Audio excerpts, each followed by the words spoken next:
Merci Monsieur le Président, chers collègues. Cet amendement concerne le sujet de l'inceste et des violences sexuelles faites aux enfants. En premier lieu, je tiens à rappeler le caractère massif et systémique de ces violences. 160 000 enfants en sont victimes chaque année, 10% de la population est concernée. Et donc, parlons très concrètement, cela signifie que dans chaque classe de 30 élèves, statistiquement, 3 élèves ont été, sont ou vont être victimes de violences sexuelles. La deuxième chose à rappeler concerne le cadre dans lequel s'exercent ces violences. 80% d'entre elles sont subies dans le cadre familial et donc ont un caractère incestueux. Ce qui permet à ces violences d'exister, malgré le fait qu'elles soient condamnées moralement et juridiquement, c'est l'omerta. L'omerta, c'est le silence de ceux qui sont témoins, mais qui préfèrent se voiler la face, ne pas faire de vagues, bref, sacrifier l'enfant pour maintenir l'illusion d'une famille normale. L'omerta, c'est aussi le refus d'entendre les enfants qui s'expriment à l'extérieur de la famille, parfois même l'injonction au silence qui leur est faite de façon implicite.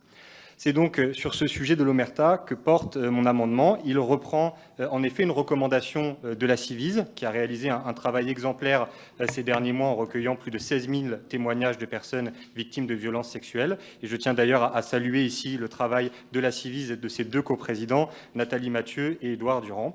Pour briser l'omerta, la Civise recommande en effet de mettre en place ce qu'on appelle un repérage systématique de la part des professionnels et des bénévoles qui sont au contact des enfants.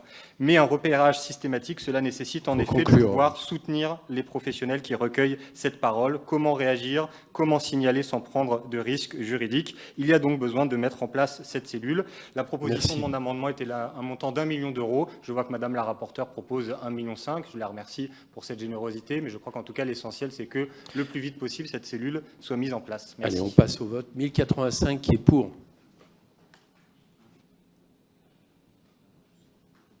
Adopté, il fait tomber le suivant. Adopté 1085.